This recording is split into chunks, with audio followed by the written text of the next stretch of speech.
పరిశుద్ధ గ్రంథం నుంచి ఒక మాట ఇలా చదువుకుందాము. సంఖ్యాకాండంలో నుండి, పరిశుద్ధ గ్రంథంలో సంఖ్యాకాండము 10వ అధ్యాయము 29వ వచనంలో కొన్ని మాటలు ఇలా ఉన్నాయి. సంఖ్యాకాండ గ్రంథంలో నుండి 10వ అధ్యాయము 29వ వచనం. మోషే మామయ్యకు మిద్యానీయుడైన రెహూయేలు కుమారుడకు హబాబుతో మోషే చెప్తున్నాడు, యెహోవా మాకిచ్చదనని చెప్పిన స్థలమునకు మేము ప్రయాణమై పోవచ్చున్నాము, మాతో కూడా రమ్ము. చాలు, నాతో పాటు ఈ మాట అందరూ చెప్తారా? మేము ప్రయాణమైపోతున్నాం, మాతో కూడా రండి. మళ్ళా చెప్తాం, మేము ప్రయాణమైపోతున్నాం, మాతో కూడా రండి. మరొకసారి చెప్తామా? మేము ప్రయాణమైపోతున్నాం, మాతో కూడా రండి. చిన్నగా ప్రార్థించుకుందాం. ఎవరికి వారి ఒక్క నిమిషం పాటు ప్రభు పాదాలు పట్టుకుని అడుగుదామా? ఈ సమయాన్ని వృధాగా పోనించుకోవద్దు. దేవుడు మనల్ని నడిపించాడు అంటే ఆయన వాక్య చేత మనం దర్శించాలనుకుంటున్నాడు. మన గొప్ప వారమని ఆయన నడిపించుకోలేదు, కానీ తన వాక్కు చేత మనం బలపరచాలనుకుంటున్నాడు ఆయన. ప్రభు, నీ వాక్కు కొరకు ఎదురు చూస్తున్నా. అలసిపోయినటువంటి శరీరాలతో ఉన్నప్పటికీ మా ఆత్మలైతే నీ యందు స్థిరంగా బలంగా ఉండాలని కోరుకుంటున్నా. మాతో మాట్లాడండి అని ఎవరికి వారి ప్రభు నాతో మాట్లాడవా అంటే స్పష్టంగా ఆయనే మాట్లాడగలరు. మనతో నాతో మాట్లాడు అని ఎవరైతే హృదయాంతరంగాలు ఆయనతో అడగలుగుతారో వారితో ఈరోజు మాట్లాడాలనుకుంటున్నాడు. ఈరోజు నాతో మాట్లాడాలనుకుంటున్నాడు, మనతో మాట్లాడాలనుకుంటున్నాడు. ప్రభు పాదాలు పట్టుకుందాం, హృదయపూర్వకంగా ఆయన అడుగుదాం. హల్లెలూయా, హల్లెలూయా. ప్రేమ కలిగిన మా ప్రియ పరిశుద్ధ తండ్రి, యేసు రక్తం చేత నీ యొక్క శిలువను సమీపిస్తున్నాం. నేడు నీ పరిశుద్ధుల మధ్య నీ వాక్సేవను జరిగించడానికి నేను ఎంతటి వాడును యాపాటి వాడును నాన్న. కానీ ఎప్పటిలాగే ఈ దినం కూడా నీకు మాత్రమే హెచ్చింపబడాలి, మేము తగ్గాలి. నీ నడిపింపును ఆహ్వానిస్తూ నీ యొక్క బాధకు చెవిస్తుండగా నీ ఆత్మ వశంలోనికి మమ్మల్ని అందరినీ తీసుకుని, మమ్మల్ని అందరినీ నీకు లోపరుచుకుని నీ యొక్క ఆత్మ కార్యం మా మధ్యలో జరిగించుకుని ఏకదిన మాకు దీవెనకరంగాను ఆశీర్వాదకరంగాను నీ నామానికి మహిమకరంగాను ఉండినట్లు ఈ కార్యం మా మధ్యలో జరిగించుకుని నీ నామానికి మీరు మహిమని తెచ్చుకోవాలి. యేసుక్రీస్తు శాస్త్రమైన నామం బట్టి వేడి ప్రార్థిస్తున్నాము తండ్రి, ఆమేన్. గట్టిగా దేవుని తెలుద్దాం. హల్లెలూయా, హల్లెలూయా. చారిత్రకమైన వరువు కొండ మీద యేసుక్రీస్తు మహాప్రభులు వారు చేసినటువంటి ప్రసంగం ప్రపంచాన్ని ప్రభావితం చేసింది, దేశ చరిత్రను మార్చింది. తనను నమ్మి విశ్వసించి కాపాడించిన వారిని సంఘం అనదగిన స్థాయికి తీసుకురావడానికి యేసయ్య చేసిన సర్వోన్నతమైన ఉపదేశ క్రమం అది. ఆ ఉపదేశ క్రమం మీద కట్టబడినటువంటి ఆది అపోస్తుల సంఘం మేడగదిలో 120 మందిగా ప్రారంభమై అంచెలంచెలుగా ఎదుగుతూ క్రైస్తవ సంఘ పునాదుల స్థాయి విస్తరించి క్రైస్తవ గుడారాల తాలు బహుగా విస్తరించి నేటికి కోట్ల మందిగా ఉండడం ఎంతగానో మనం హర్షించదగిన విషయం. హల్లెలూయా, హల్లెలూయా. కాకపోతే వినండి, క్రైస్తవ సంఘం అయితే విస్తరించింది, కానీ ఈనాటికి చాలా మందిలో ఆ క్రైస్తవ్యానికి ఉన్నటువంటి అసలైన నిర్వచనమే సరిగ్గా ఇంకా అర్థం కాలేదేమో అనిపిస్తుంది నాకు. ఎందుకు ఈ మాట ఇలా అంటున్నారంటే, క్రైస్తవ్యం అనేది ఏమి కొత్త నిబంధనకు సంబంధించినది కాదు, కానీ దేవుని అనాది ప్రణాళికలోంచి కూడా క్రైస్తవ్యం అనే దాన్ని దేవుడు ఏర్పరిచినాడు. ఎందుకు ఈ మాట చెప్పాలంటే, ఇప్పుడు మనం చదువుకున్న ఈ వాక్య పట్టణంలో ఈ మాటలు ఎలా ఉన్నాయి. క్రైస్తవ్యానికి ఒక నిర్వచనం బైబిల్లోంచి ఇవ్వగలిగితే, ఏమండి, క్రైస్తవ్యానికి ఒక నిర్వచనం బైబిల్లోంచి ఎవరైనా చెప్పగలిగితే ఈ మాట చాలా సరిగ్గా సరిపోతుందేమో అనిపిస్తుంది నాకు. ఏ మాట చెప్పనా? మీరందరూ నాతో పాటు చెప్పిన మాటే ఏంటది? మేము ప్రయాణమైపోతున్నాం, మాతో కూడా రండి. అందరూ చెప్దామా ఒకసారి? మేము ప్రయాణమైపోతున్నాం, మాతో కూడా రండి. మేము ప్రయాణమైపోతున్నాం, మాతో కూడా రండి. ఇదే క్రైస్తవ్యం అంటే ఏంటో చెప్పనా? ఓ అన్యుడా, నేను ఈ లోక యాత్రను ముగించుకుని నా స్వదేశమైన పరలోకానికి ప్రయాణం అయిపోతున్నాను. ఓ అన్యుడా, నువ్వు కూడా నాతో రా అని పిలవడమే క్రైస్తవ్యం. ఉన్నారా మీరు ఇక్కడ నాతో? మరి మాట్లాడరేమండి? ఉన్నారా లేరా? ప్రైజ్ లార్డ్, హల్లెలూయా. ఏది క్రైస్తవ్యం అంటే, ఈ లోక యాత్రను ముగించుకుని నేను నా దేవుడి దగ్గరికి ప్రయాణం చేస్తున్నాను. ఓ అన్యుడా, నువ్వు కూడా నాతో రా అని పిలవడమే. అక్కడ ఎవరి మోషే తన మామయ్యకు విద్యార్థుడైన రెహేలు కుమారుడు హబాబుతో మాట్లాడుతూ అంటున్నాడు, దేవుడు వాగ్దానం చేసినటువంటి కానాను దేశములకు మేము ప్రయాణమైపోతున్నాం, మీరు కూడా మాతో రండి. ఈనాడు మనం చెప్పాల్సింది కూడా అదే, ఏంటంటే ఈ లోక యాత్రను ముగించుకుని నా దేవుడి దగ్గరికి ఒక దినాన నేను ప్రయాణం అయిపోతున్నాను, ఈ ప్రయాణంలో నువ్వు కూడా వచ్చి నాతో జాయిన్ గా. ఇది క్రైస్తవ్యం అంటే. Praise Lord. హల్లెలూయా. దీనికోసం మాట్లాడుతూ గతించిన కొన్ని నెలల క్రితం ఇక్కడ వాక్యాన్ని పంచుకుంటూ ఈ మాట చెప్పాను. ఎలా నడవాలో చెప్పాను, అలా నడవాలి అంటే ఏ శక్తి చేత మనం నడిపించబడాలో చెప్పాను. ఈ రోజు మట్టికి ఈ ప్రయాణంలో దేవుడు ఎలా నడిపిస్తాడో చెప్తాను. ఉన్నారా లేదా? ఉంటే కనుక దేవుని స్వప్నం తెలుద్దాం. హల్లెలూయా. ఈ రోజు మట్టికి దేవుడు మనల్ని ఎలా నడిపిస్తాడో నేర్చుకుందాం. ఎలా నడిపిస్తాడో చెప్పనా? మీరు చదివినటువంటి మాటల్లో కీర్తన పుస్తకంలో నుండి 107వ కీర్తన 7వ చరణం. కీర్తన పుస్తకంలో నుండి 107వ కీర్తన 7వ చరణం.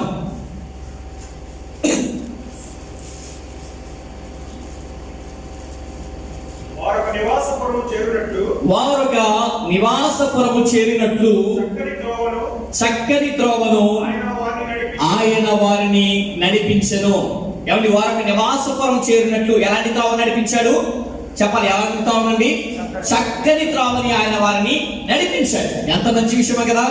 దేవుడు ఇశ్రాయేలులందరినీ కూడా 40 సంవత్సరాలు ఎలాంటి త్రోవ నడిపించాడట? చక్కని త్రోవని నడిపించాడు. నడిపించే దేవుడు కదా మరి ఆయన. మరి నిజంగా ఇది చక్కని త్రోవేనా అని ఆలోచిస్తే ఇర్మియా గ్రంథంలో ఇర్మియా భక్తుడు ఎలాగంటున్నాడు? అదే ఇర్మియా గ్రంథంలో నుండి 2వ అధ్యాయము 6వ వచనం మనం చదువుకున్నటువంటి నేటి వేద వాక్య పఠనంలో ఇర్మియా గ్రంథము 2వ అధ్యాయము 6వ వచనం.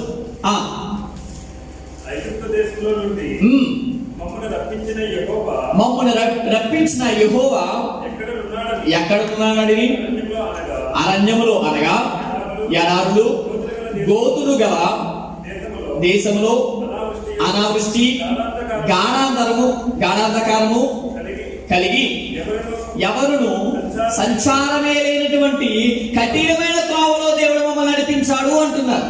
అది విన్నారు మీరు? ఇందాక కీర్తనకారుడు ఏమన్నాడు? చక్కని త్రోవలో మమ్మల్ని నడిపించాడు అన్నాడు. ఇక్కడ ఇర్మియా భక్తుడు అంటున్నాడు, ఎడారులు గోతులు గాఢాంధకారం, ఎక్కడ చూసిన మనుషులు సంచారమే లేని అనావృష్టి కలిగినటువంటి త్రోవ గుండా, అంటే కఠినమైన త్రోవ గుండా దేవుడు మమ్మల్ని నడిపించాడు అంటున్నారు. ఇప్పుడు మీరు చెప్పండి, నేనే మాట్లాడు, మీరే చెప్తారు కానీ ఇది కీర్తనకారుడు చెప్పినట్టు చక్కనైన త్రోవ, లేకపోతే ఇర్మియా చెప్పినట్టు కఠినమైన త్రోవ? ఆగిపోయింది మా వాళ్ళు. ఇప్పుడు చక్కని త్రోవ కఠినమైన త్రోవ? ఇప్పుడు నిజంగా ఏదో ఒకటే నిజం అనుకున్నాం అనుకోండి, మనం పరిశుద్ధాత్మను తప్పు పట్టినట్లు కదా.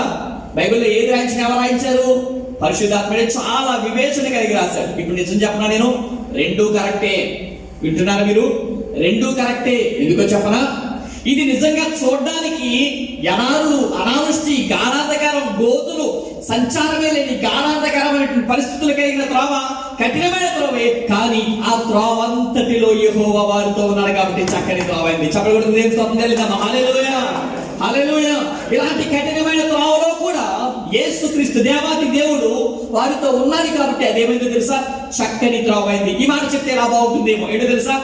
దేవుడు మనతో లేకపోతే, వినండి జాగ్రత్తగా, దేవుడు మనల్ని నడిపించలేకపోతే, దేవుడు మనతో లేకపోతే అది రాజ్య మార్గమైన ప్రమాదమే. దేవుడు మనతో ఉంటే ముళ్ళ బాట అయినా చక్కని త్రోవైనా వర్గానికి చక్కబడుతుంది. దేవుని స్తోత్రం చెల్లిద్దాం. హల్లెలూయా. హల్లెలూయా. మరి ఈ ఇశ్రాయేలీయులనట, ఏమండి, ఈ ఇశ్రాయేలీయుల్ని దేవాతి దేవుడు 40 సంవత్సరాల పాటు ఈ అరణ్య ప్రదేశంలో నడిపిస్తున్నాడు ఈ త్రోవలో. ఈ దినానికే మనం నేర్చుకోవాల్సింది తెలుసా? ఈ ప్రయాణంలో వారిని ఎలా నడిపించాడో మనం చూస్తే మనల్ని కూడా దేవుడు అలా నడిపిస్తాడు. అప్పుడు ఆ నడిపింపులో ఉంటూ అప్పుడు చెప్పాలి మనం క్రైస్తవ్యం అంటే ఏంటో. ఏమని? మేము ప్రయాణం అయిపోతున్నాం, మాతో కూడా రండి. Praise Lord. Praise Lord. Hallelujah. ఎలా నడిపించాడో చాలా తొందరగా చెప్తాను చూడండి. ద్వితీయోపదేశ కాండ గ్రంథంలో నుండి 32వ అధ్యాయము 10వ వచనం. 32వ అధ్యాయము 10వ వచనంలో ఈ మాటలు ఎలా ఉన్నాయి?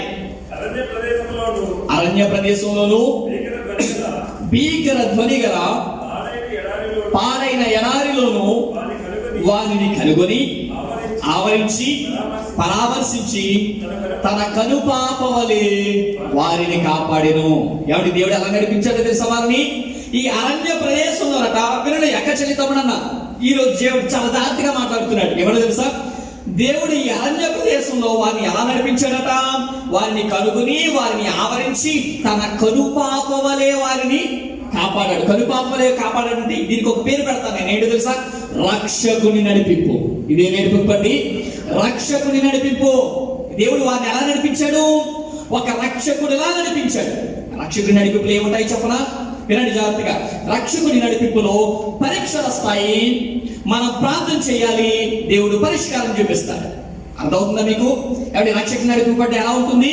రక్షకుడి నడిపింపులో పరీక్షలు వస్తాయి, ప్రార్థన చేయాలి, దేవుడు పరిష్కారం చూపిస్తాడు. వీళ్ళని అలాగే నడిపించాడు ఈయన. దేవత దేవుడు అలా నడిపించాడండి, అదే నడిపింపులో నడిపించాడు.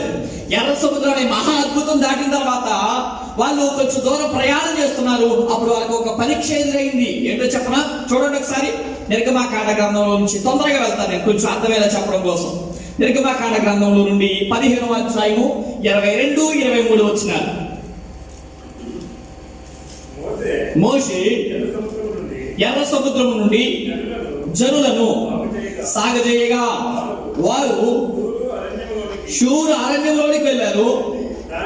దానిలో 3 దినములు నడిచిన తరువాత వాళ్ళకి నీళ్లు దొరకలేదు. అంతలో వారు మారాకు చేరిని. వినండి, వీళ్ళు ఎర్ర సముద్రాన్ని అద్భుతం దాటిన తర్వాత 3 దినాలు నడిచారట. ఇప్పుడు వీళ్ళకి తాగడానికి ఏం కావాలి? నీళ్లు కావాలి. నీళ్లు దొరకలేదు. ఒక ప్రదేశాన్ని సమీపించారు. ఆ ప్రదేశం పేరేంటి? మారా. ఇక్కడ కొంచెం నీళ్లు తాగుదామని, అవసరం తీర్చుకుందామని నీళ్లు తాగితే నీళ్ళు ఎలా ఉన్నాయి? మారా అంటే ఏంటండి? చేదు. చాలా విషయాలు తెలుసు మీ వాళ్ళకి. మారా అంటే ఏంటి? చేదు కదా. ఇప్పుడు నీళ్ళు ఎలా ఉన్నాయి? చేదుగా ఉన్నాయి. ఈ చేదు వాళ్ళ జీవితంలో రావడం దేవుడు పెట్టిన పరీక్ష. అర్థమవుతుందా మీకు? రక్షకుడి నడిపింపులు ఏమొస్తాయి? పరీక్షలు వస్తాయి. అప్పుడు ఏం చేయాలి? ప్రార్థన చేయాలి. అప్పుడు దేవుడు ఏమిస్తాడు? పరిష్కారం ఇస్తాడు. ఇప్పుడు మారా అనేది కదా జీవితంలో రావడం పరీక్ష అయితే, అది 25వ వచనం ఏముంది? పరీక్ష వచ్చింది. అప్పుడు ఏం చేశారు వీళ్ళు? 25వ వచనం. అతడు అనగా మోషే యెహోవాకు మొరపెట్టాడంటే ప్రార్థించాడు. అప్పుడు దేవుడు వాళ్ళకి ఏం చేశాడు? మారాని మధురంగా మార్చి వాళ్ళ దాహాన్ని తీర్చాడు. అప్పుడు హల్లెలూయా, హల్లెలూయా. కాబట్టి దేవుడి రక్షకుడి నడిపింపులో వినాలి. తమ్ముడు, రక్షకుని నడిపింపు అంటే ఎలా ఉంటుందో తెలుసా? మన జీవితంలో పరీక్షలు వస్తాయి, మనం ప్రార్థన చేయాలి. అప్పుడు దేవుడు ఏమిస్తాడు? పరిష్కారం ఇస్తాడు. ఏమండి, ఎప్పుడైతే ఇలా వెళ్ళిన మారా దగ్గరికి వెళ్ళారో, ఏమండి నీళ్ళ కోసం మోషే ప్రార్థించాడు, దేవుడు పరిష్కారం ఇచ్చాడు. వెంటనే వాళ్ళు యెహోవాకు గానము చేసేదము ఏకముగా కూడి జనులారా అని పాట పాడుకుంటూ పోయారు. అక్కడతో అయిపోలేదు, మరలా వచ్చింది పరీక్ష. అయిపోయిందండి. ఒక్కసారి పరీక్షలో పాస్ అయ్యి అయిపో చంకలు గుద్దేసుకుని భూమి ముక్కలా ఉగ్గిపోతే సరిపోదు. జీవితంలో ప్రతి దినం పరీక్ష ఎదురవుద్ది. అక్కడి నుంచి వీళ్ళు బయలుదేరి వెళ్ళారు. సీను అరణ్యానికి వెళ్తే మరలా ఇంకో పరీక్ష ఎదురైంది. 16వ అధ్యాయం 3వ వచనం. 16వ అధ్యాయం 3వ వచనం ఆ మాట చూద్దామా ఒకసారి?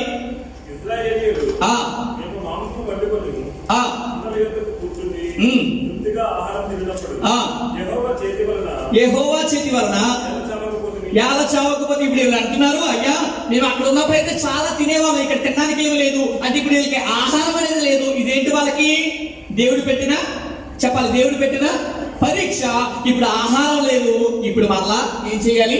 ప్రార్థన చేయాలి. ఇప్పుడు మరలా మోషే ప్రార్థన చేశాడు. ఎవడు? దేవుడు ఆకాశ వాకిలు విప్పి మరలాను కురిపించాడు. చెప్పలేదు. హల్లెలూయా, హల్లెలూయా. మొదటిసారి పరీక్ష వచ్చింది, ప్రార్థించాడు, దేవుడు పరిష్కారం చూపించాడు. మరలా సమస్య వచ్చింది, మరలా పరీక్ష వచ్చింది, మరలా ప్రార్థన చేశాడు, దేవుడు పరిష్కారం చూపించాడు. మరలా పాట పాడుకుంటూ పోయారు. మరలా కొంచెం దూరం వెళ్తే మరలా నిర్గమాకాండ 17వ అధ్యాయంలో మీరు చదవవలసిన లేదు, అక్కడ కూడా రెఫ్యూదేమో అనే ప్రదేశానికి వెళ్ళినప్పుడు మరలా తాగడానికి నీళ్ళు లేవు. మరలా పరీక్ష వచ్చింది, మోషే ప్రార్థించాడు, దేవుడు బండ నుంచి నీళ్ళు ఇచ్చాడు. అంటే దీన్ని బట్టి మనం ఏ అర్థం చేసుకోవాలో తెలుసా? దేవుడు మన జీవితంలో ఏదో ఒక్కసారి పరీక్ష పెట్టేసి వదిలేయడు. రక్షకుని నడిపింపట్టి ప్రతి దినము మన జీవితంలో పరీక్షలు రావాలి. మనం ప్రార్థించి దేవుని చేత పరిష్కారాన్ని పొందాలి. అలా మన జీవితంలో పరీక్షలు వస్తూ, వింటున్నారా? అలా మన జీవితంలో పరీక్షలు వస్తూ ప్రార్థన చేస్తూ పరిష్కారం పొందితే మన రక్షకుని నడిపింపులో ఉన్నట్టు లెక్క. మన జీవితంలో పరిష్కారాలు రావడం లేదంటే, మన జీవితంలో పరీక్షల దగ్గరికి మనం వెళ్ళడం లేదంటే మన దేవుని నడిపింపులో లేమేమో. ఉన్నారా లేరా? మాట్లాడరేమండి? సైలెంట్ అయిపోతారే? అయితే దుబాయ్లో సిగరెట్ చిక్ అయిపోయినట్టే అలా చూస్తారు ఏంటండి? ఏమండి, మన జీవితంలో ఏముండాలి? ప్రతిదినం ఏముండాలి? పరీక్షలు రావాలి.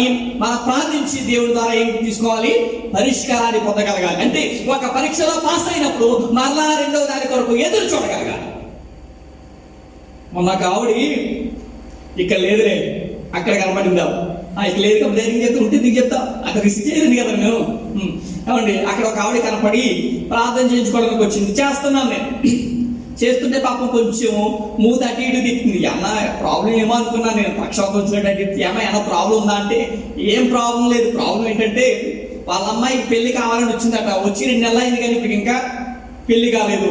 ఇప్పుడు పాపం చాలా ఇబ్బంది పడిపోతుంది ఆవిడ. వచ్చే నెల అయింది, చెప్పరా? 2 నెలలు అయింది. మన జీవితంలో వచ్చే పరీక్షలు మనం తట్టుకోలేకపోతున్నాం తెలుసా? దేవుడి దగ్గరికి వస్తే, దేవుని నడిపింపులో ఉంటే, రక్షకుని నడిపింపులో ఉంటే మన జీవితంలో ఏమొస్తాయి? పరీక్షలు వస్తాయి. మనం ప్రార్థించే పొందాలి, పరిష్కారాన్ని పొందాలి. ఇంకా ఇలా చెప్పనా, మీకు ఇంకా బాగా అర్థమయ్యేలా చెప్తాను వినండి. మన ఇండియాలో స్కూల్స్ ఉంటాయి కదండి, కదా? గవర్నమెంట్ స్కూల్స్ ఉంటాయి, కార్పొరేట్ స్కూల్స్ కూడా ఉంటాయి. గవర్నమెంట్ స్కూల్స్ లో సంవత్సరానికి వచ్చేసి 7 ఎగ్జామ్స్, 4 యూనిట్ టెస్టులు, 1 హాఫర్లీ, 1 క్వార్టర్లీ, 1 యాన్యువల్లీ. 7 పరీక్షలు ఉంటాయి. అదే కార్పొరేట్ అంటే కాన్వెంట్ అనుకోండి, ఈ 7 పరీక్షలతో పాటు monthly test, daily test, weekly test. ఇప్పుడు మన పిల్లల్ని ఎక్కడ జాయిన్ చేస్తాము? నాకైతే లేరులే, అప్పుడు మా సంతోషం చెప్తారు. ఎక్కడ జాయిన్ చేస్తాము? గవర్నమెంట్ స్కూల్లో జాయిన్ చేస్తామా, కాన్వెంట్ లో జాయిన్ చేస్తామా? కాన్వెంట్ లోనే జాయిన్ చేస్తాం. ఎందుకు? ఇన్ని పరీక్షలు రాసి మా వాడు ఫస్ట్ ర్యాంక్ రావాలి. ఏం రావాలి? మా వాడు ఫస్ట్ ర్యాంక్ రావాలి. కాబట్టి గవర్నమెంట్ స్కూల్లో ఇన్ని పరీక్షలు ఉండవు కాబట్టి మా వాడు ఎక్కువ పరీక్షలు రాసి ఎక్కువ మార్కులు తెచ్చుకుని బాగా టాలెంటెడ్ అయ్యి ఫస్ట్ ర్యాంక్ రావాలి. మరి వాడి జీవితంలో ఏమో పరీక్షలు వచ్చి ఫస్ట్ ర్యాంక్ రావాలి, మన జీవితంలో పరీక్షలు వస్తే తట్టుకోలేకపోతున్నాం మనం. రక్షకుని నడిపింపులో, తమ్ముడు చెల్లాకనా, రక్షకుని నడిపింపులో మనకేమొస్తాయి? పరీక్షలు వస్తాయి. ఆ పరీక్షల ద్వారా ప్రార్థించి మన పరిష్కారాన్ని దేవుడి దగ్గర నుంచి పొందుతుంటే అప్పుడు మన ఏడు నడిపింపులో ఉన్నట్టు, రక్షకుని నడిపింపులో ఉన్నట్టు లెక్క. ప్రైజ్ లార్డ్, హల్లెలూయా. గట్టిగా దేవుని స్తోత్రం చెల్లిద్దాం. హల్లెలూయా, హల్లెలూయా. కొంతమంది ఈ మాట బాధ కలుగుతుందేమో, కొంచెం వినండి, బాధ కలిగినా పర్వాలేదు. ఏమంటే కొంతమంది తమ క్రైస్తవ జీవితంలో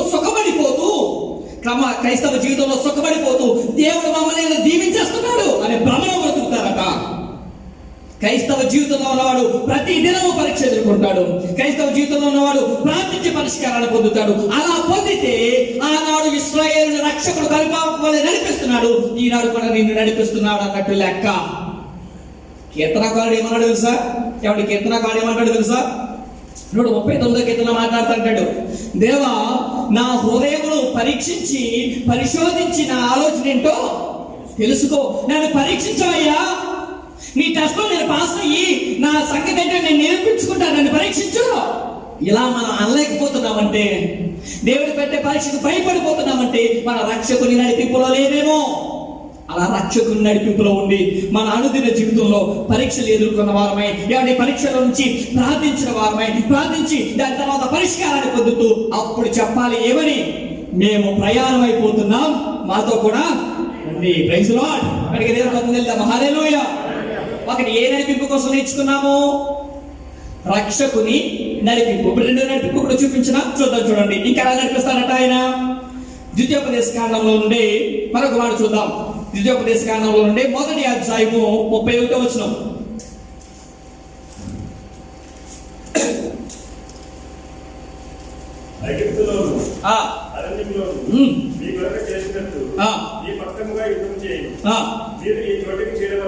మీరు ఈ చోటికి చేరే వరకు మీ వచ్చిన మార్గమంతటిలో చాటివరండి. ఒక మనుష్యుడు తన కుమారుని ఎత్తుకున్నట్లు మీ దేవుడైన యెహోవా మిమ్మల్ని ఎత్తుకొని వచ్చాను, అంటే నడిపించను.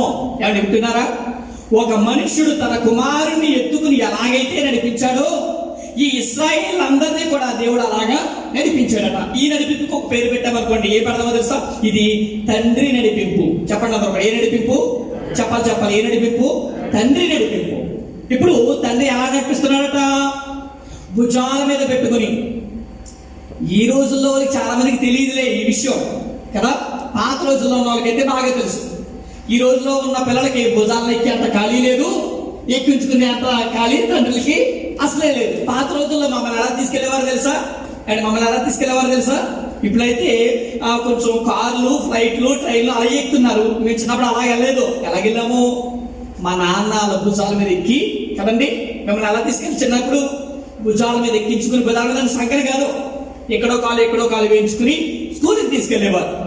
ఇది ఒంటరిగా వెళ్ళాడనుకో రోడ్డు మీద, వెళ్ళండి జాగ్రత్తగా, ఒంటరిగా వెళ్ళాడనుకో రోడ్డు మీద ఏదైనా రాడ్ తగిలింది, గొప్ప తగిలింది అనుకోండి, అబ్బా అని ఏడుస్తాడు కదా. ఒక కుక్క వచ్చిందనుకో భయపడతాడు. లేకపోతే చల్లగా నీళ్ళు ఏమైనా తగిలానుకో అమ్మాయి అంటాడు.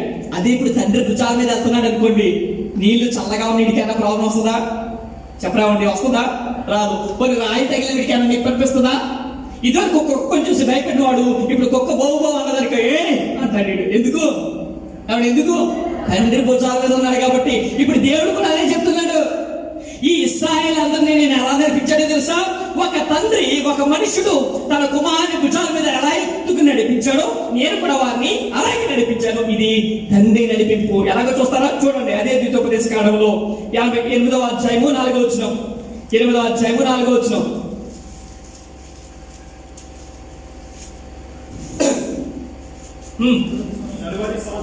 ఈ 40 సంవత్సరాలు కూడా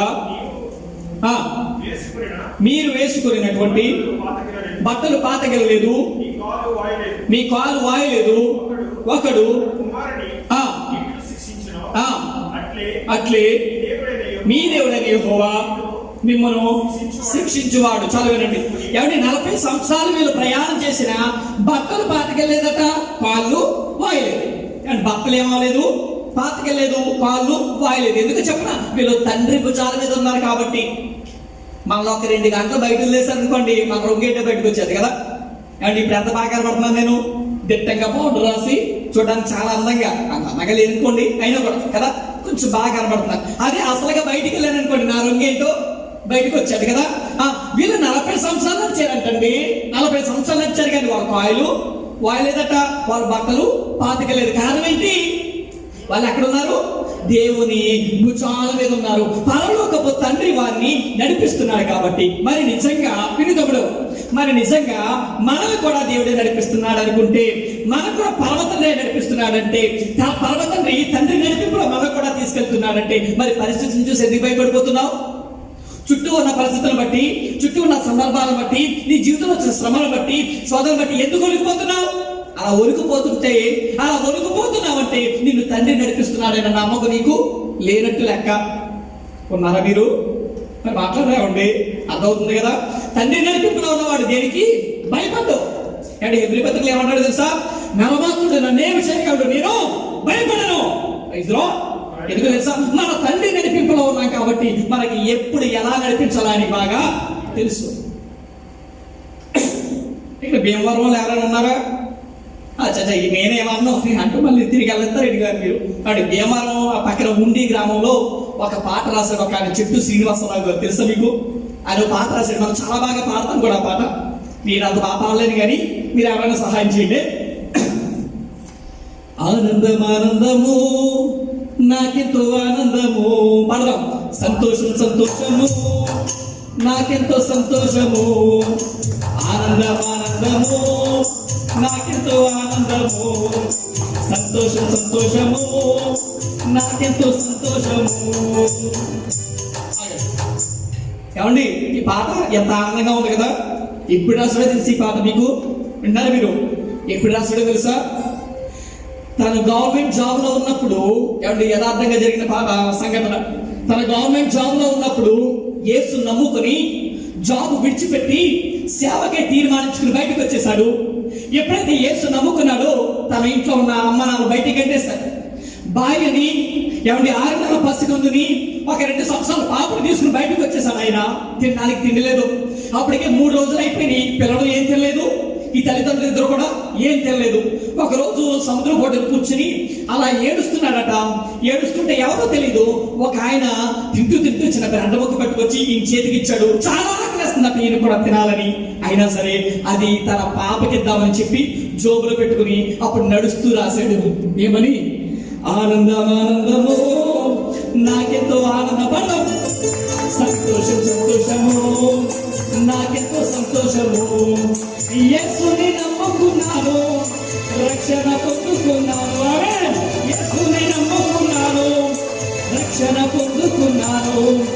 యేసయ్య ఉంటేనే చాలు, నిత్యము నాకెంతో మేలు. యేసయ్య ఉంటేనే చాలు, నిత్యము నాకెంతో మేలు. హల్లెలూయా, హల్లెలూయా. నేను తండ్రి నడిపింపులో ఉంటే పరిస్థితులు ఎలా ఉన్నా నేను భయపడను. తండ్రి నడిపింపులో ఉంటే నా చుట్టూ ఉన్న సందర్భాలు నాకు వ్యతిరేకంగా మారిపోయినా నేను భయపడను. కారణం తెలుసా? నడిపించేవాడెవడు? నా తండ్రి. ఇలా మనం చెప్పలేకపోతున్నామంటే, ప్రతి విషయానికి భయపడిపోతున్నామంటే తండ్రి నడిపింపులో లేనట్టు లెక్క. ఒక మాట చెప్తాను నేను, లోకంలో ఉన్న వారికంటే, చెప్పండి, లోకంలో ఉన్న వారికంటే, మనలో ఉన్నవాడు కాదు, నాలో ఉన్నవాడు, ఎవరికి వారు చెప్తాం, నాలో ఉన్నవాడు గొప్పవాడు. గట్టిగా చెప్పగలుగుతూ దేవుని స్తోత్రం చెల్లిద్దాం. హల్లెలూయా, హల్లెలూయా. ఏమండి, 2 విషయాలు నేర్చుకున్నా కదా, 3 విషయాలు చెప్పి నేను ముగిస్తా. ఏమండి, 2 విషయాలు నేర్చుకున్నా. ఒకటేంటి? రక్షకుని నడిపింపు. ఇది ఎలా ఉంటుంది? మన జీవితంలో పరీక్షలు వస్తాయి, మనం ప్రార్థించాలి, దేవుడు పరిష్కారం చేపిస్తాడు. రెండవది, తండ్రి నడిపింపు అంటే మన జీవితంలో భద్రత ఉంటుంది. మూడవది ఏంటో తెలుసా? అండ్ మూడవది ఏంటో తెలుసా? చూడండి ఒకసారి, యోహాను సువార్తలో నుండి 16వ అధ్యాయము 13వ వచనం. యోహాను సువార్త 13:16.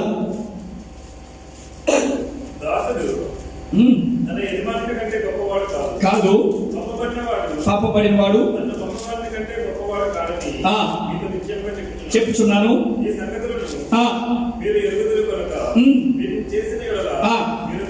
ధన్యులగుదురు. మిమ్మును 16:13. చదవండి. అయితే ఆయన అనగా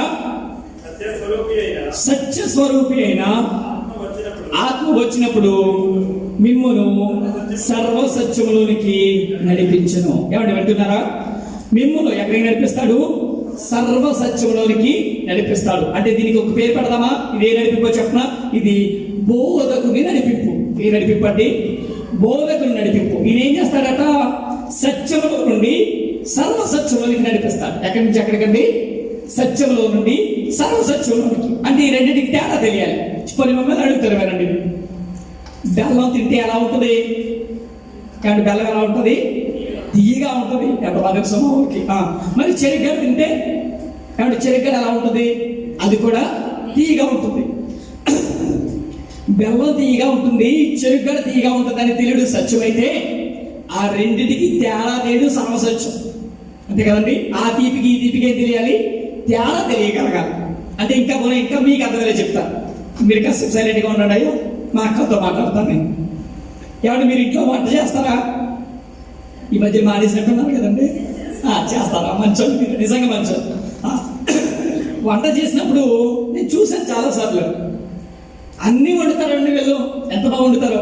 అక్క కూడా వండుతారు కదా, చాలా బాగా వండుతారు. అన్ని బాగా వండుతారు. అన్ని దాంట్లో కారం వేస్తారు, ఉప్పు వేస్తారు, అన్ని కుడి చేతి కలబెట్టి. టేస్ట్ ఏంటంటే చివరాకరికి ఎలా చేతులు వేసి చూస్తారో చాలాగా. అవునా కదా? నిజమా అనుకున్నా? నిజమే కదా? నిజమే కదా?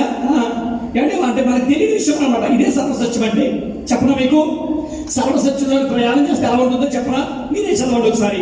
యోబు గ్రంథంలో నుండి 1వ అధ్యాయము 8వ వచనం. యోబు గ్రంథంలో నుంచి 1వ అధ్యాయం 8వ వచనం. ఆలోచించిదివా? అతడు యథార్థవంతుడు, న్యాయవంతుడు, దేవుని యందు భయభక్తులు కలిగి చెడుతనమును అసహించుకున్నవాడు. ఇది యోబు కోసం. ఏమని వినండి, యోబు కోసం దేవుడే ఇస్తున్న సాక్ష్యం. ఏమనంటే, అతడు యథార్థవంతుడు, న్యాయవంతుడు, చెడుతనమును అసహించుకున్నవాడు, దేవుని యందు భయభక్తులు కలిగిన వాడు. కానీ వినండి, కానీ సర్వసత్యంలోనికి వెళితే, సత్యంలో నుండి సర్వసత్యానికి వెళితే అప్పుడు యోబు ఏమంటున్నాడు తెలుసా? అదే యోబు గ్రంథం 42వ అధ్యాయము 5-6 వచనాలు. 42వ అధ్యాయము 5-6 వచనాలు. సత్యంలో నుండి సర్వసత్యంలోకి వెళ్ళిన తర్వాత చెప్తున్నాడు యోబు, అయ్యా, వినికిడి చేత నిన్ను గురించిన వార్త నేను విన్నాను. అయితే ఇప్పుడు నేను కన్నులారా చూస్తున్నాను. కావున నన్ను నేను అసహించుకుంటున్నాను. ఏమంటున్నాడు? అయ్యా, నన్ను నేను అసహించుకుంటున్నాను. వినాలి. ఏమంటే యోబు కోసం దేవుడే చెప్తున్నాడు. యోబు యథార్థవంతుడని, న్యాయవంతుడని, చరిత్రను అసహించుకున్న వాడని, దేవుడు భయభక్తులు కలిగిన వాడని. కానీ ఇక్కడ ఏమన్నాడు తెలుసా? ప్రభువా నిన్ను కరుణారా చూస్తున్నప్పుడు నన్ను నేనే అసహించుకుంటున్నాను. ఎందుకు తెలుసా? ఇప్పుడు సర్వసత్యంలోకి వెళ్తున్నాడు, సర్వసత్యంలో ప్రయాణం చేస్తున్నాడు కాబట్టి. అయ్యా ఇప్పటిదాకా నేనే నేరం చేయలేదు, ఏ తప్పిదం చేయలేదు, ఏ పొరపాటు చేయలేదు, ఏ పాపం చేయలేదు, అయినా నాకెందుకు శిక్ష వేశావు అని మాట్లాడుతున్నాను అని నా వాడితో వాదిస్తున్నాను. కానీ నీ ఎదుటికి నిలబడితే, నిన్ను కరుణారా చూస్తే నా స్థితి ఏంటో, నా బ్రతికేంటో, నా భక్తి ఏంటో, అయ్యో నా పరిస్థితి ఏంటో నాకు అర్థమవుతుంది. కాబట్టి నన్ను నేను అసహించుకుంటున్నాను. ఏమంటే అదే యోబు గ్రంథం 40వ అధ్యాయము 4వ వచనంలో కూడా మాట అంటాడు. అదే 44లో కూడా ఇంకో మాట అంటాడు చూడండి. చిత్తగించుము, నేను నీచుడును. ఏమండి ఏమంటున్నాడు? చిత్తగించుము, నేను నీచుడును. ఎవరు చెప్పారండి యోబుకి నీచుడని? దేవుడేమో గొప్పడని సాక్షి ఇచ్చాడు కదా, మరి ఎవరు చెప్పారు? సర్వసత్యంలోకి వెళ్ళినప్పుడు, ఏమంటే ఆత్మ ప్రేరేపించినప్పుడు దేవుని ఎదురుకు రాగానే తన పరిస్థితి ఏంటో తనకు అర్థమైపోతుంది. ఇప్పటిదాకా ఎన్నో గొప్పలు ఆడంబరాలు, ఎంతో మంచి మంచి పేరు కోసం పాటలాడినవాడు ఇప్పుడు మాట్లాడుతున్నాడు, అయ్యా నేను గొప్పవాడి కాదు, నీ ఎదురుకు వచ్చినప్పుడు నా పరిస్థితి ఏంటో నాకు తెలిసి నేను ఆశ్రయించుకుంటున్నాను, నేను నీచుడను. ఇది మనకు అలవాటైతే, విన్నారు మీరు, ఇది మనకు అలవాటైతే మనము సర్వసత్యంలో బోధకుని నడిపింపులో ఉన్నట్టు లెక్క. అప్పుడు దేవుడు హల్లెలూయా, హల్లెలూయా. ఈనాడు బోధకులు నడిపింపులో ఉంటే మన సత్యం నుంచి సర్వసత్యంలో ప్రయాణం చేస్తూ మన స్థితి ఏంటో తెలుసుకుంటాం. మనకి ఎప్పుడు గొప్పగా కనపడాలనుకోము, మనం మహిమపరుచుకోవాలనుకోము, మన గొప్ప వారమని ఊహించము. మన పరిస్థితి ఏంటో దేవుని ఎదుటికి వెళ్తున్నప్పుడు మనం తెలుసుకోగలగాలి. ఇతరే కాదు, యోబే కాదు, యోహాను తెలుసు కదా మనకి, దేవుని ప్రియుడైన శిష్యుడు. అంటే ప్రియుడైన శిష్యుడు దేవుని రొమ్ముకున్న యేసుక్రీస్తు రొమ్మున ఆనుకున్నాడట యోహాను. ఆ యోహాను ఏమన్నాడు తెలుసా? యేసుక్రీస్తు రొమ్మున ఆనుకున్న ప్రియుడైనటువంటి యోహాను ప్రకటన గ్రంథము 1:17 కానీ మాట చూద్దాం ఒకసారి. ప్రకటన గ్రంథము 1:17.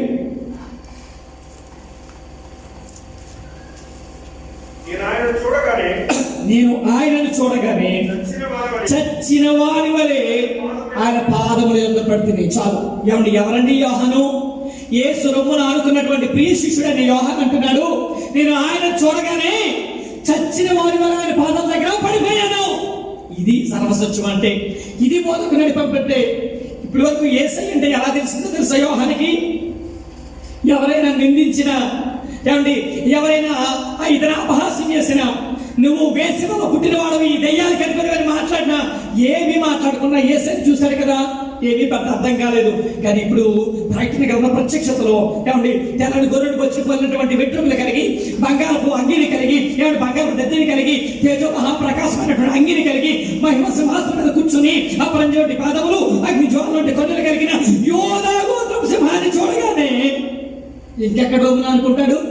చచ్చిన వారి వలె ఆయన పాదాల దగ్గర పడిపోయాడు. ఇది మన జీవితంలో అలవాటు కావాలి. Praise the Lord. Hallelujah, hallelujah, hallelujah. దేవుని దగ్గర సమీపించగానే, వినండి, దేవుని దగ్గర సమీపించగానే యోబు అయినా, యోహాను అయినా, యెషయా అయినా, లేకపోతే ఇర్మియా అయినా, వీళ్ళందరూ కూడా దేవుని పాదాల దగ్గర సమీపించినప్పుడు వాళ్ళ ఆడంబరాలు పోయి, వాళ్ళ గొప్పలు పోయి, వాళ్ళు తగ్గిపోయి, వాళ్ళ నట్లు బోళ్ళు ఊడిపోయి, అయ్యా మేము తక్కువ వారము, నీతో పోల్చుకుంటే మేము ఎంత వారమని గుండెలు బాదుకుంటూ దాన్ని పశ్చాత్తాపం కలిగి దీన్ని దాచుకున్నారండి. ఇది బోధకు నడిపింపంటే, ఇది బోధకు నడిపింపంటే. దేవుని పాదాలను సమీపించిన వెంటనే అడుగుతున్నా, దేవుని పాదాలను సమీపించిన వెంటనే, దేవుని చూస్తున్న వెంటనే, దేవుని వాక్యమైన అర్థాన్ని సమీపించిన వెంటనే, ఆయన పాదాల దగ్గర చేరిన వెంటనే మనలో ఉన్న గొప్పలు, మనలో ఉన్న ఆడంబరాలు, మనలో ఉన్న మహిమలు, మనలో ఉన్న పేరు ప్రఖ్యాతులు చెప్పుకుని, ప్రభువా నీ ఎదుట నిలబడడానికి, నీ ఎదుట మోగడానికి, నీ ఎదుట రావడానికి నేను ఎంత వాడనయ్యా అని గుండెలు బాదుకుంటూ చెప్పగలిగితే అప్పుడు మనము బోధకుని నడిపింపులో ఉన్నట్టు లెక్క. నమ్మని గట్టిగా స్తోత్రం చేద్దాం. హల్లెలూయా, హల్లెలూయా. 3 నడిపింపులు నేర్చుకున్నాం మనం ఈరోజు. కాబట్టి ఒకటి ఈ నడిపింపు రక్షకుని నడిపింపు. దీంట్లో ఏమొస్తాయి? పరీక్షలు వస్తాయి. మీరేం చేయాలి? ప్రార్థన చేయాలప్పుడు దేవుడు ఏమిస్తాడు? పరిష్కారం ఇస్తాడు. రెండవది ఇంకా నడిపిస్తాడట, తండ్రిలా నడిపిస్తాడు. దీంట్లో ఖచ్చితమైన భద్రత ఉంటుంది. మూడవది ఎలా నడిపిస్తాడు? బోధకులా, అంటే మన స్థితి ఏంటో మనకి కళ్ళ కట్టినట్టు చూపిస్తాడు ఆయన. మన గొప్పవారు అనుకుంటున్నా కాదు. నా పేరు చెప్పలేదండి ఆయన, ఎవరైనా పై నిలబడిన ఆయన నా పేరు చెప్పలేదండి.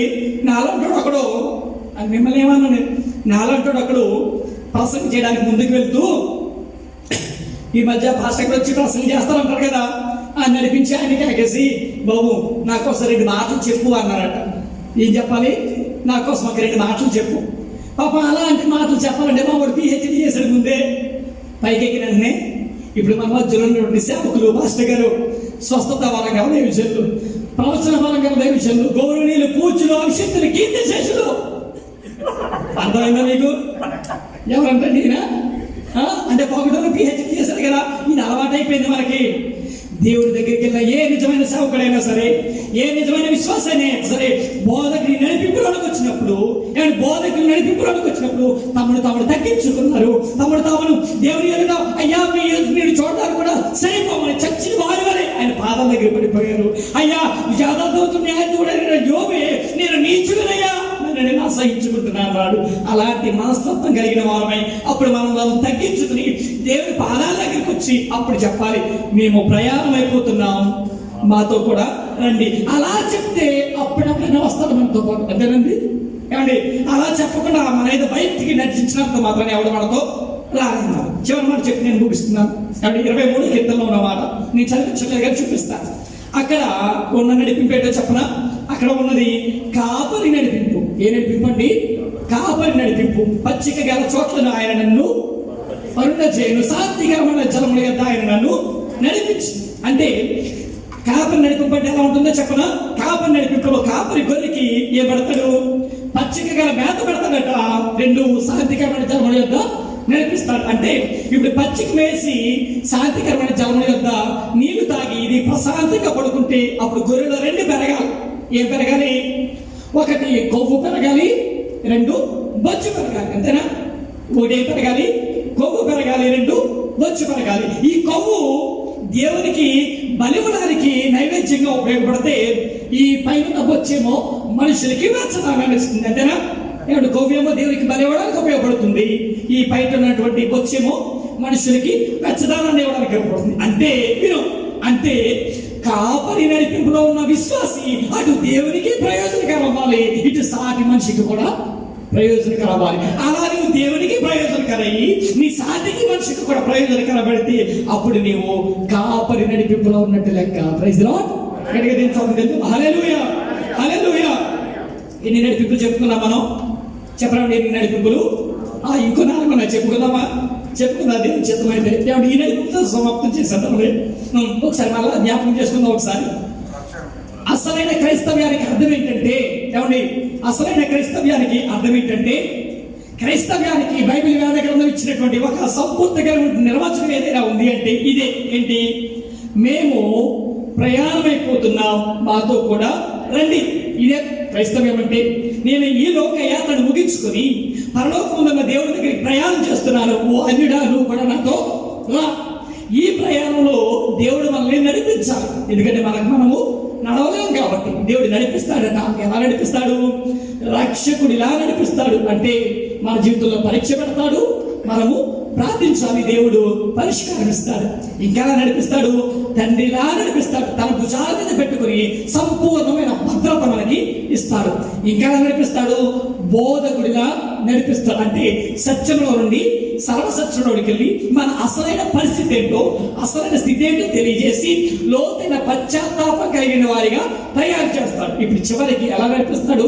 కాపరిగా నడిపిస్తాడు. అటు నిన్ను దేవునికి ప్రయోజనకరంగా మారుస్తాడు, ఇటు సాటి మనిషికి ప్రయోజనకరంగా మారుస్తాడు. నీవు దేవుడికి కానీ, సంఘానికి కానీ, సేవకుని కానీ ప్రయోజనకరంగా కాదు, ప్రమాదకారిగా ఉన్నావంటే నువ్వు కాపరి నడిపింపులో లేవని లెక్క. అర్థమవుతుందా మీకేమైనా? కానీ మన సాటి సహోదరికి కానీ, సంఘానికి కానీ, మందిరానికి కానీ, సేవకునికి కానీ, దేవుడికి కానీ ప్రయోజనకరంగా లేకపోతే, ఒక ఆయన ఈ మాట అన్నాడు. ఈ మాట చెప్పి నేను ముగిస్తాను. ఒక ఆయన ఈ మాట అన్నాడు, మీరు బాధపడినా పర్వాలేదు, నాకు బాగా నచ్చింది ఆ మాట. చాలాసార్లు నేను జ్ఞాపకం తెచ్చుకుంటాను పూర్వకాలంలో. రేపు అన్న రోజున, వింటున్నావా? రేపు అన్న రోజున నీవు మరొకరికి ప్రయోజనకరంగా లేకపోతే నీవున్న కుటుంబానికి, విను, రేపటి రోజున నీవున్న కుటుంబానికి కానీ, నీ వెళ్ళే సంఘానికి కానీ, నీ ఎదుట ఉన్న సమాజానికి కానీ, జాతకం వింటున్నారా?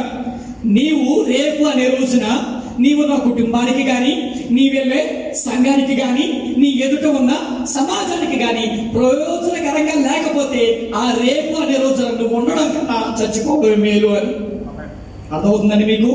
అలాంటి జాగ్రత్త కలిగి ఉందాం. ఈ క్రీస్తు దేవుని నడిపింపులో, రక్షకుని నడిపింపులో ఉందాం. పరీక్షలు ఎదుర్కొందాం, ప్రార్థన చేద్దాం, దేవుడి చేత పరిష్కారాలు పొందుదాము. ఏమంటే తండ్రి నడిపింపులో ఉన్నాం, భద్రత కలిగి ఉన్నాం, మనకి ఏ భయం లేదు. దేవుడి నడిపింపులో మనం ఉన్నాం. ఏమంటే మనం బోధకుని నడిపింపులో ఉన్నాం. సత్యం నుంచి సర్వసత్యానికి ప్రయాణం చేద్దాం. ఏదేదో నామకావస్థ కాదు, తెలుసుకున్న దాని నుంచి కాదు, నిజమైనటువంటి పశ్చాత్తాపం కలిగి మన పరిస్థితి ఏంటో దేవుడి వాక్యం దగ్గరికి వెళ్ళి నేర్చుకుందాము. చివరికి కాపరి నడిపింపులో ఉంటూ మరొకరికి ప్రయోజనకరంగా ఉందాం. మరీ ముఖ్యంగా దేవుడికి, నీ సంఘానికి ప్రయోజనకరంగా ఉందాం. అలాంటి కృప దేవుడు మీకు నాకును అనుగ్రహించును గాక. అలాగే మూసుకోండి, చిన్నగా ప్రార్థించుకుందాం. పరిశుద్ధమైన తండ్రి, నీకు స్తోత్రములు. నేటి రాత్రికాల సమయంలో ప్రభువా, మీరు మమ్మల్ని జ్ఞాపకం చేసుకున్నారు. నీ వాక్కు చేత మమ్మల్ని మీరు దర్శించాలని మేము నమ్ముతున్నాం. అవును స్వామి, అయ్యా మేము నీ నడిపింపులో మేమున్నాం. మా ప్రయాణపు జీవితంలో, క్రైస్తవ ప్రయాణంలో నాయన మీరు మమ్మల్ని రక్షకులు నడిపిస్తున్నారు. అవును, మా జీవితంలో వచ్చే పరీక్షలు ప్రభా మమ్మల్ని పాడు చేయడానికో, శ్రమ పెట్టడానికో కాదు కానీ అయ్యా నిలబడడానికి, మా కాళ్ళ మీద మేము నిలబడాలి అని, నీ చేత పరిష్కారం పొందాలని అయ్యా అలాంటి రక్షకుని నడిపింపులో మేము నడవడాలి. నీవు మాకు తండ్రిగా ఉంటే భద్రత కలిగిన నడిపింపులో మేము ఉంటాం నాయన. అయ్యా బోధకులు మమ్మల్ని నడిపించండి అయ్యా. ఎప్పుడెవరికో విషయాన్ని బట్టి కాదు అయ్యా, మా హెచ్చింపులు, మా గొప్పలు, మా అధికారాలు, మా దాహాలు పోయి అయ్యా మమ్మల్ని మేము తగ్గించుకునేటువంటి స్వభావం మాకు అలవాటు చేయండి అయ్యా. కాపరి నడిపింపులో మేము గొర్రెగా ఉండాలనుకుంటున్నాం. అటు నీకు ప్రయోజనకరం అవ్వాలి, మా సాటి సహోదరునికి ప్రయోజనకరంగా మేము ఉండాలి. అలాంటి కృప ధన్యత మీరు మాకు అనుగ్రహించమని ఇదిగో నాయన ఇక రాత్రికాల సమయంలో వాక్యం బిడ్డలందరినీ మీరు దర్శించి వారి ప్రతి అవసరాన్ని గుర్తించమని ప్రార్థిస్తున్నా అయ్యా. ప్రియ సేవకులు ప్రభావ ప్రేమతో పెంచారు, వాళ్ళు నీ చేతులుగా ప్రవేశిస్తే ఇంకా బహుబలంగా నీ ఆత్మచేతని మీరు నింపిన వారై అనేక మందికి దీవెనకరంగా, ఆశీర్వాదకరంగా వారిని మీరు ఎన్నుకుని నడిపించమని ప్రార్థిస్తున్నాం. యేసు క్రీస్తు నామమున బట్టి వీడి ప్రార్థిస్తున్నాము తండ్రి, ఆమేన్. మరొకసారి అవకాశాన్ని బట్టి సేవకులను హృదయపూర్వకంగా తెలియజేస్తున్నాను. దేవుడు మిమ్మల్ని అందరినీ దీవించును గాక. ఆమేన్.